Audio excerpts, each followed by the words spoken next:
नमस्ते दोस्तों, स्वागत करता हूँ अपने YouTube चैनल सिग्निफाई लाइफ के संजीव में।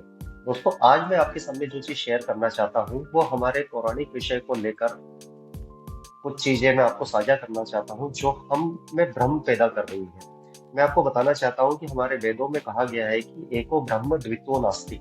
मतलब एक ही ब्रह्म है और दूसरा कोई नहीं है। वो एक चेतना हर एक व्यक्ति में समान रूप से विराजमान है और उसी को हमें पूजना है, उसी का हमें स्मरण करना है और उसी के लिए हमें अपनी लाइफ को समर्पित करना है। लेकिन फिर बात आती है कि अगर इस सृष्टि की रचना ब्रह्मा, विष्णु और महेश की बात आती है तो ये एक सांकेतिक रूप में हमारे पूर्वजों ने हमें समझाया है कि ब्रह्मा जी ने सृष्टि की रचना की। अब ब्रह्मा जी ने सृष्टि की रचना की तो कोई भी चीज को अगर आप क्रिएट करना चाहते हो, क्रिएशन जब भी आएगा तो उसमें हमें ज्ञान की आवश्यकता पड़ती है। ज्ञान मतलब नॉलेज, ज्ञान की आवश्यकता पड़ती है। इसलिए ब्रह्मा जी ने सृष्टि की रचना करते समय हमारे पूर्वजों ने हमें ये बताया है कि उनकी शादी सरस्वती माता जी से हुई थी। सरस्वती माता का मतलब ये होता है कि वो विद्या की देवी माना जाता है। तो जब हम में विद्या या ज्ञान आएगा तो हम कोई चीज क्रिएट कर सकते हैं। तो ब्रह्मा और सरस्वती देवी का इस तरीके से उन्होंने समावेश किया है कि ब्रह्मा जी मिले, सरस्वती का साथ लिया और उन्होंने इस सृष्टि की रचना की।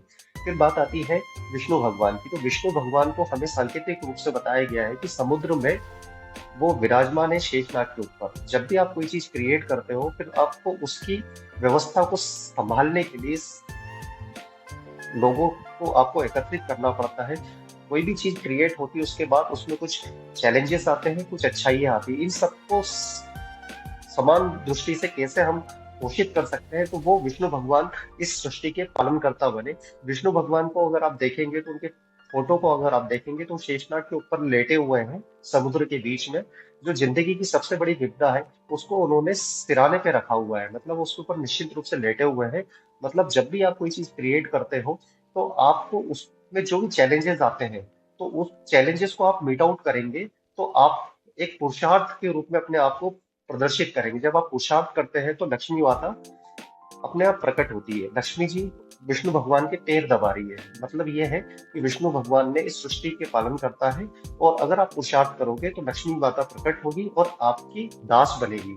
फिर तीसरी चीज आती है शिव शंकर भगवान की, भोलेनाथ की। तो हमें हमारे पूर्वजों ने बताया कि भोलेनाथ हमेशा बहुत भोले हैं और हमेशा ध्यान मग्न रहते हैं। अब वो किसका ध्यान करते हैं? वो परमपिता वही चेतना का ध्यान करते हुए बताया है। और वो विध्वंसकारी भी बताया गया है कि अगर कालों की काल बोला गया है शिव शंकर भगवान को। तो जब भी अगर कोई चीज को रिक्रिएट करना है तो आपको पुरानी चीज को ध्वंस विध्वंस करना पड़ता है। तो सृष्टि को जब वो विध्वंस करते हैं, किसी भी चीज को विध्वंस करने के लिए आपको शक्ति की जरूरत पड़ती है। इसलिए इसलिए शंकर भगवान का साथ लिया पार्वती माता ने। पार्वती माँ का सांकेतिक रूप ये है कि वो शक्ति है। तो शिव और शक्ति जब मिलते हैं तो विध्वंस होता है। विध्वंस करके या कोई भी चीज क्रिएट करके एक एनर्जी की आवश्यकता पड़ती है। तो उस एनर्जी को शिव और शक्ति के रूप में देखा गया है। इसलिए ब्रह्मा जी ने सृष्टि की रचना की, विष्णु भगवान पालन करता है और शंकर भगवान विध्वंस करता है। मतलब इस सृष्टि की रचना होगी, पालन होगा और फिर नष्ट होगी, फिर रिक्रिएट होगी। तो ये सारी शक्तियां हम में ही मौजूद है। राम और रावण हमारे हर व्यक्ति में रहता है। आपको बस ये देखना है कि आप किसको पोषित कर रहे हैं, रावण को पोषित कर रहे हैं या राम को पोषित कर रहे हैं। अगर आप राम को पोषित कर रहे हैं तो आपका जीवन कल्याणकारी होगा और ये प्रकृति भी आपसे यही चाहती है कि आप कोई ऐसा कार्य करें जिससे आप लोगों का भला कर सके, एक कल्याणकारी व्यक्तित्व के रूप में आप निखरे। क्योंकि परमात्मा ने आपको ये जीवन बहुत ही सोच समझ कर दिया है। इसका बखूबी से सही तरीके से इस्तेमाल करके हम बड़ा मिरेकल क्रिएट कर सकते हैं। अहम ब्रह्मास्मि, इसलिए हमारे शास्त्रों में कहा गया है कि एको ब्रह्म द्वितीयो नास्ति, और हम ही ब्रह्म है।